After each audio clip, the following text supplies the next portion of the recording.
ஒரு ரொம்ப பழமையான புத்தகம். அது எப்படி இன்னைக்கு நாம பேசுற ஒரு மொழியோட கட்டமைப்பை தீர்மானிக்க முடியும்னு நீங்க என்னைக்காவது யோசிச்சு பார்த்திருக்கீங்களா? ஒரு மொழியோட விதிகளுங்கிறது வெறும் கிராமர் தானா? இல்ல அதுக்கும் மேல அதை உருவாக்குனவங்களோட சிந்தனை முறையே அது காட்டுதா? வாங்க நாம இன்னைக்கு உலகத்தோட மிக பழமையான மொழியியல் நூல்கள்ல ஒன்றான தொல்காப்பியத்துக்குள்ள பயணிக்க போறோம். தமிழ் எழுத்துக்களுக்கு பின்னாடி இருக்கிற அந்த தர்க்கத்தையும் அதோட அற்புதமான அமைப்பையும் நாம இப்ப தெரிஞ்சுக்கலாம். சரியா? இந்த ஒரு கேள்விதான் நம்மளோட இந்த முழு பயணத்துக்கும் மையம். வாங்க, தமிழ் எழுத்துக்களோட ஆழத்துக்குள்ள போய் அதுல என்ன இருக்குன்னு பார்க்கலாம். பாருங்க, தொல்காப்பியம்ங்கிறது வெறும் இலக்கண விதிகளை சொல்ற ஒரு புத்தகம் மட்டும் கிடையாது. அது ஒரு மொழியோட ஆன்மாவே பிடிச்சு வச்சிருக்கிற ஒரு டைம் கேப்சூல் மாதிரி. முதல்ல அதோட முக்கியத்துவத்தை நாம புரிஞ்சுக்கலாம். இந்த நூல்ல மொத்தம் 3 முக்கியமான பகுதிகள் இருக்கு.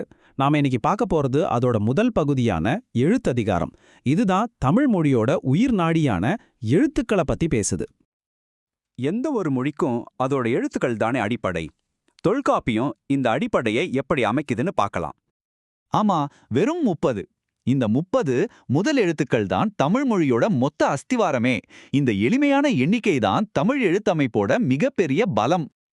இந்த 30 முதல் எழுத்துக்களை 2 வகையா பிரிக்கிறாங்க. 12 உயிர் எழுத்துக்கள், அதாவது ஆன்மா. 18 மெய் எழுத்துக்கள், அதாவது உடல். இந்த பேர்லயே ஒரு அழகான தத்துவம் இருக்குல்ல. சரி, இப்ப நாம பார்க்க போறது தொல்காப்பியம் சொல்ற ஒரு அட்டகாசமான, ரொம்பவே புத்திசாலித்தனமான ஒரு விஷயத்த பத்தி. அதுதாங்க புள்ளின்னு சொல்ற ஒரு சின்ன குறியீடு. இந்த புள்ளியோட முதல் வேலை என்னன்னா, ஒரு மெய்யெழுத்தோட சுத்தமான ஒலியை கொடுக்கறது. உதாரணத்துக்கு, புள்ளி இல்லாத கா அப்படின்னா அது கா கூட ஆ சிறந்த ஒலி. ஆனா அது மேல ஒரு புள்ளி வச்சுட்டா அது குங்கிற தூய மெய்யொலியா மாறிடும். இது ஒலி வேறுபாட்டை ரொம்ப தெளிவா காட்டுது. அட, இந்த புள்ளியோட திறமை இதோட நிக்கல. உயிர் எழுத்துக்கள்ல எது குறில் எது நெடில்னு காட்டுறதுக்கும் இதே புள்ளி தான் பயன்பட்டிருக்கு.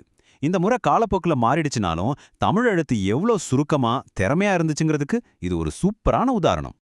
பழங்காலத்துல எப்படி இருந்துச்சுன்னா, ஏன் மேல புள்ளி வச்சா அது குறில் ஏ, புள்ளி இல்லைன்னா அது நெடில் ஏ. அதே மாதிரி தான் ஓவுக்கும். அப்புறமா வீரமாமுனிவர் காலத்துல தான் நாம இன்னைக்கு பயன்படுத்துற அமைப்பு வந்துச்சு. இது எழுத்தோட பரிணாம வளர்ச்சியை நல்லாவே காட்டுது.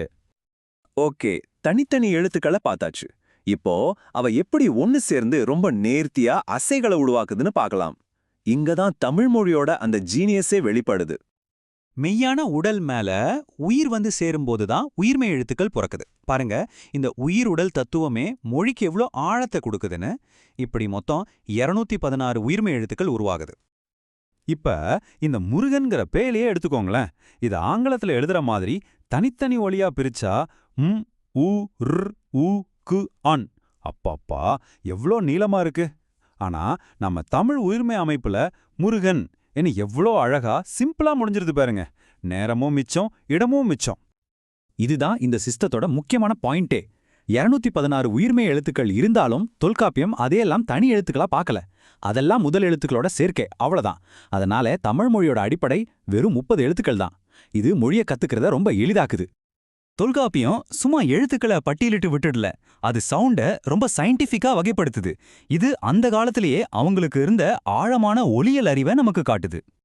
மெய்யெழுத்துக்கள் உச்சரிக்கப்படுற விதத்தை வச்சு 3 வகையா பிரிக்கப்பட்டிருக்கு. ரொம்ப அழுத்தமா சொல்ற எழுத்துக்கள் வல்லினம். ரொம்ப சாஃப்டா மூக்குல இருந்து வர மாதிரி சொல்றது மெல்லினம். இது ரெண்டுக்கும் நடுவுல வர்றது இடையினம். எவ்வளவு அருமையான ஒரு வகைப்பாடு பாருங்க.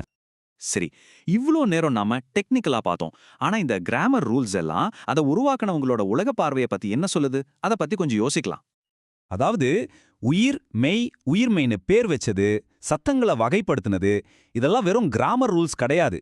அன்னைக்கு வாழ்ந்த மக்கள் உலகத்தை எப்படி பார்த்தாங்க, இயற்கையை எப்படி புரிஞ்சுக்கிட்டாங்கங்கிறதுக்கான க்ளூஸ் இதுல இருக்கு. இந்த மேற்கோள் ரொம்ப அழகா சொல்லுது பாருங்க. ஒரு மொழியோட இலக்கணத்தை நாம படிக்கும்போது அந்த மொழி பேசின மக்களோட கலாச்சாரத்தையும் அவங்க நம்பிக்கைகளையும் தான் நாம தெரிஞ்சுக்கிறோம். தொல்காப்பியம் இதுக்கு ஒரு மிகச்சிறந்த உதாரணம். அதனால இனிமே நீங்க தமிழ் எழுத்துக்களை பார்க்கும்போது அதை வெறும் குறியீடுகளா மட்டும் பார்க்காதீங்க. அதுக்குள்ள 2000 வருஷத்துக்கு முன்னாடி வாழ்ந்த ஒரு சமூகத்தோட புத்திசாலித்தனம், அவங்களோட அறிவியல், அவங்களோட தத்துவம் எல்லாமே அடங்கியிருக்கு.